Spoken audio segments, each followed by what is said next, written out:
Tapi nggak cukup membunuh saja, tubuh dari guru les private ini tadi dijadikan Lego oleh Yu Chong. Tapi ada juga dugaan bahwa Yu Chong ini memiliki kepribadian psikopat. Yu Chong ini mengubah pengakuannya. Ia mengaku bahwa ia ini membunuh karena ia sempat melihat sebuah TV program tentang pembunuhan.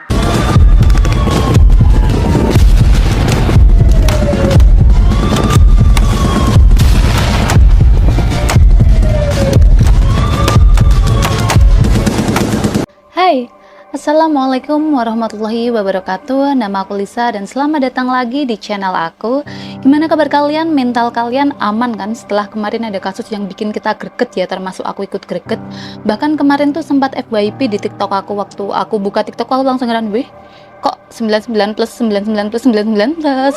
Dan ya, aku mau ngucapin terima kasih buat kalian yang udah kirim request buat aku bahas apa selanjutnya. Tapi karena aku perlu riset dulu, jadi aku nggak bisa langsung bawain requestan kalian. Dan buat kalian yang nanyain kelanjutannya kasus Mahira nih, sampai saat ini nih belum ada update terbaru dari kasus Mahira. Cuman kemarin sempat ada katanya ditemukan bukti di TKP. Nah, nanti kalau misalnya ada updatean terbaru dari kasusnya Mahira ini, pasti bakal aku update di channel ini. So, buat kalian yang belum subscribe channel aku, silahkan di subscribe dulu di bawah. Untuk malam ini aku bakal bawain kasus dari Korea yang cukup viral di sosial media belakangan ini, karena katanya nih ya, pelakunya ini tuh membunuh cuman karena dia penasaran gimana sih rasanya membunuh itu. Dan ya, langsung aja kita masuk ke pembahasannya. Let's go. Seperti biasa, sebelum kita masuk ke pembahasan dan kronologi kasusnya ini, kita bakal bahas tentang latar belakang dari pelakunya dulu. Pelakunya ini bernama Chong Yu Chong. Dia kelahiran 1999 dan sekarang masih berumur 23 tahun, berarti dia belum ulang tahun ya karena masih 23 tahun. Dia ini dikenal sebagai pribadi yang pendiam dan juga jarang bersosialisasi, atau kalau bahasa gaulnya tuh antisosial. Nah, setelah dia lulus SMA kurang lebih 5 tahun yang lalu, dia ini tinggal bersama kakeknya di daerah utara Busan. Dan menurut keterangan kakeknya, dia ini sedang mempersiapkan diri untuk mengikuti tes PNS yang akan diselenggarakan tanggal 10 Juni besok di Korea. Oh ya, selama 5 tahun nganggur ini, Yu Chong ini sempat kayak ngelamar beberapa pekerjaan, tapi katanya dia tidak diterima karena kemampuan bahasa Inggrisnya yang kurang. Nah, karena akhirnya dia ini kan nggak lanjut kuliah, juga dia nganggur, nggak dapat pekerjaan tadi, akhirnya 5 tahun ini dia habiskan untuk ya cuman kayak nonton TV, terus pergi ke ruang belajar. Jadi ruang belajar tuh kayak ke perpus gitulah ya, buat mempersiapkan tes PNS-nya tadi dan juga membaca novel. Karena seperti yang aku bilang tadi, Chong Yu Chong ini tuh orangnya pendiam dan kurang suka bersosialisasi. Jadinya ya dia nggak punya temen, dijodai sama temennya. Nggak deh. Nah, itu tadi latar belakang dari Chong Yu Chong ini. Sekarang kita masuk ke kronologi di hari kejadian. Let's go. Pada 26 Mei 2023, ya kejadian ini tuh barusan banget nget-nget. Chong Yu Chong ini mencari guru private di sebuah aplikasi les private. Jadi semacam aplikasi yang menyediakan jasa guru les private. Kalau di Indonesia tuh mungkin kayak ruang guru kayak gitu, tapi kan kalau ruang guru tuh ada lembaganya dan cuman bisa online ya. Nah, kalau ini tuh kita bisa ketemu langsung sama guru private-nya. Jadi kayak private pada umumnya kayak gitu. Tapi di sini Chong Yu Chong ini menyamar atau berpura-pura menjadi orang tua yang mencarikan guru les bahasa Inggris untuk anaknya yang sedang duduk di kelas 3 SMP. Nah, dapatlah tuh seorang guru private bahasa Inggris untuk anak kelas 3 SMP yang umurnya nih kurang lebih sama Yu Chong ini. Gak dijelasin sih tepatnya umur berapa, pokoknya masih sekitar 20-an. Nah, setelah dapat guru ini, Yu Chong membeli sebuah seragam SMP yang akan ia kenakan ketika ia menemui guru tersebut. Jadi ya dia ini semacam ingin menyamar menjadi anak SMP tersebut, anak SMP kelas 3 tadi. Mungkin sampai sini kalian bertanya-tanya gitu ya, kok bisa sih Chong Yu Chong ini menyamar menjadi anak kelas 3 SMP sementara dia ini sudah 23 tahun. Nah, FYI ya, Chong Yu Chong ini memiliki proporsi tubuh atau pawaan yang ya nggak terlalu tinggi. Tingginya itu cuma 150 cm dan tubuhnya ini tuh agak gempal. Jadi ya bisa masuk lah kalau dia nyamar jadi anak SMP kayak gitu ya. Nah, di hari yang sama, Jong Yu-jong ini pergi ke rumah guru les private-nya tadi. Jadi mereka ini udah janjian mau ketemuan ya sekitar jam setengah 6. Jadi waktu-waktu maghrib kayak gitu. Nah, dia ini pergi mengenakan pakaian atau seragam SMP yang tadi sudah dia beli. Jadi dia ini jadi ya menyamar jadi anak SMP ini. Oh ya, sebelumnya aku mau sampaikan kalau ya guru les private-nya ini memang tinggal sendirian. Jadi pada saat itu dia ada sendirian di rumah. Jadi nggak ada teman atau siapapun di rumahnya, dia cuma ada sendiri. Nah, sampailah tuh Yu-jong ini ke rumahnya guru les private-nya ini.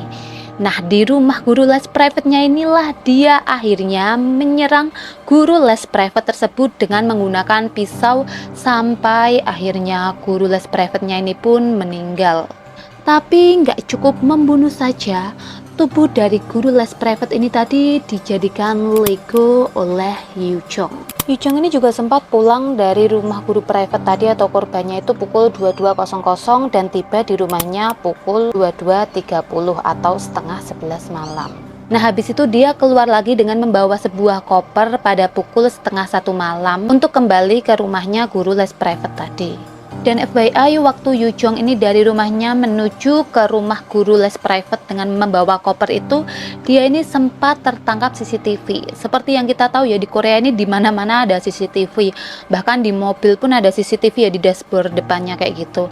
Nah, Yu-jong ini terlihat ini CCTV-nya kayak gini. Ini kita bisa lihat ya, kalau kopernya ini tuh kayak enteng karena masih kocak ke kanan ke kiri, dan juga kayak Yu-jong ini keburu-buru gitu, cepet-cepet jalannya. Nah, di tengah perjalanan dari rumahnya menuju rumah guru les private tadi, Yu-jong ini sempat mampir ke toko untuk membeli pemutih pakaian dan juga kantong plastik sampah. Ia pun sampai di rumah guru les private tadi atau di rumah korbannya ini sekitar pukul 2 pagi, which is ini udah hari berikutnya atau tanggal 27 Mei-nya. Nah, ia akhirnya memasukkan potongan-potongan tubuh dari korbannya tersebut ke dalam koper dan juga mengambil kartu identitas atau KTP dan juga HP dari korban. Lalu ia terlihat keluar lagi dan mencari taksi.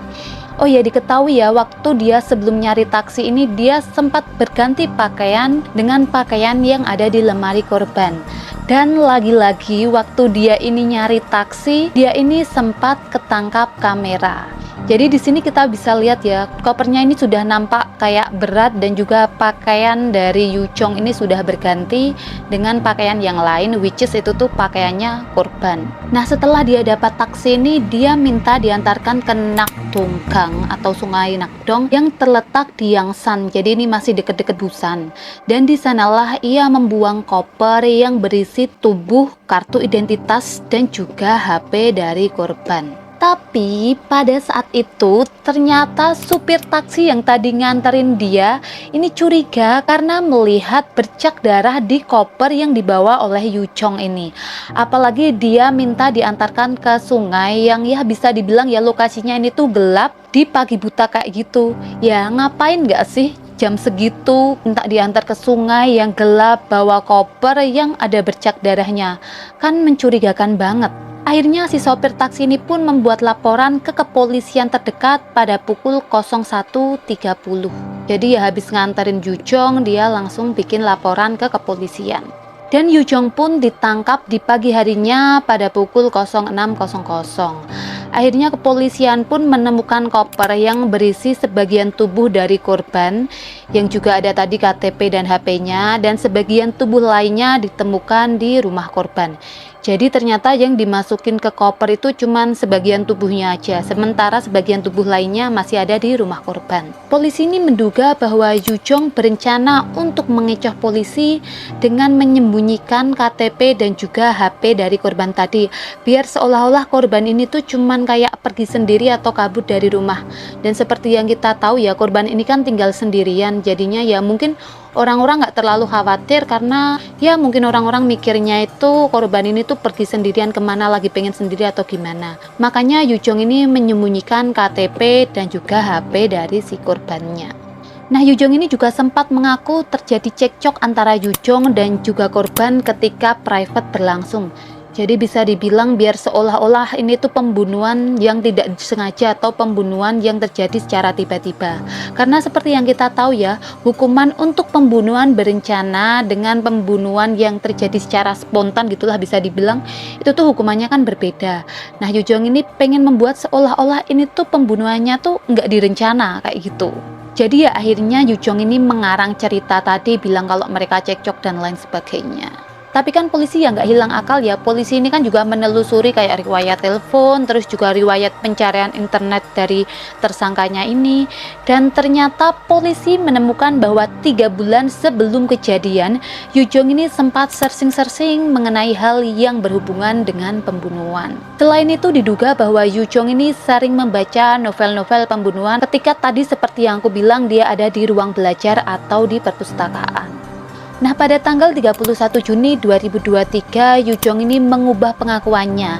Ia mengaku bahwa ia ini membunuh karena ia sempat melihat sebuah TV program tentang pembunuhan. Jadi dia sempat melihat kayak TV program Korea sana yang ya tentang kasus-kasus pembunuhan kayak gitu. Jadi bisa dipastikan bahwa kasus ini adalah kasus pembunuhan berencana. Nah, akhirnya identitas dari Yu Jong ini dibuka ke publik. Wajahnya juga dipublikasikan oleh kepolisian Korea. Seperti yang pernah aku bilang di kasusnya NTH Room, buat yang belum nonton bisa nonton di playlist kasus kriminal. Di sini aku bilang bahwa nggak semua tersangka di Korea ini dipublish identitas dan juga wajahnya. Cuman tersangka-tersangka yang sekiranya kasusnya berat ataupun kalau misalnya nanti dia bebas dapat membahayakan masyarakat yang bakal dibuka atau dipublish ke publik, termasuk kasusnya Yu Jong ini. Sampai saat ini belum diketahui motif sebenarnya kenapa Yu Jong melakukan pembunuhan ini.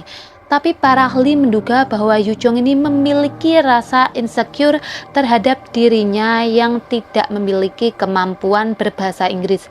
Sehingga dia ini semacam kayak ngehalu, pengen memiliki kehidupan orang lain yang di kasus ini ya kehidupannya dari guru private bahasa Inggris tadi yang jelas pinter bahasa Inggris ya. Karena menurut dia bahasa Inggris ini merusak kehidupannya atau menghalangi jalannya untuk mendapatkan apa yang dia inginkan. Akhirnya dia pun berhalusinasi menjadi tokoh pada novel yang ia baca dan berpikiran untuk mencuri identitas dari orang lain. Tapi ada juga dugaan bahwa Yu Jong ini memiliki kepribadian psikopat. Seperti yang kita tahu ya, kita sekarang pura-pura jadi profiler dulu. Yu Jong ini memiliki kepribadian yang antisosial, suka menyendiri atau suka sendirian lah, pendiam kayak gitu. Terus dia juga insecure, nggak pede sama dirinya sendiri. Selain itu seperti yang bisa kita lihat, Yu Jong ini seperti tidak menunjukkan emosi apapun. Dan satu lagi, dia ini seperti memiliki kepribadian narsistik, di mana dia menunjukkan beberapa bukti di lokasi atau seolah-olah dia pengen menunjukkan apa yang ia lakukan. Jadi ya, ciri-cirinya banyak banget. Kalau menurut aku sih, bisa jadi sih ya Yu Jong ini tuh psikopat, menurut aku loh. Tapi menurut kalian gimana? Kalian bisa komen di bawah. Kasus ini masih diselidiki lebih lanjut guna mencari motif sesungguhnya dari pembunuhan yang dilakukan Yu Jong ini apa. Dan update terakhir dari kasus ini kemarin tanggal 2 Juni ya, sekitar 5 hari yang lalu, Yu Jong ini sempat mengaku bahwa ternyata ia membunuh karena ia penasaran gimana sih rasanya membunuh orang itu. Fix sih kalau ini mah psikopat ya, karena psikopat tuh biasanya membunuh cuman untuk bersenang-senang dan juga untuk memenuhi hasratnya. Ya kayak Yu Jong ini cuman karena penasaran. Well, itu tadi kasus yang lagi viral dari negaranya Opa sana. Gimana pendapat kalian mengenai kasus ini? Komen di bawah.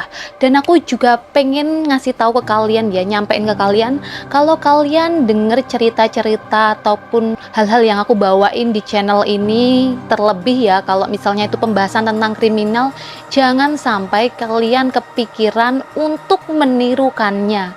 Dijadiin aja pelajaran untuk lebih berhati-hati ke depannya. Jangan sampai ada, bahkan kalau cuman secuil ujung jari pun jangan sampai terbesit di pikiran kalian untuk ngikutin apa yang pernah aku sampaikan di sini atau apa yang pernah dilakukan oleh para tersangka kriminal tersebut.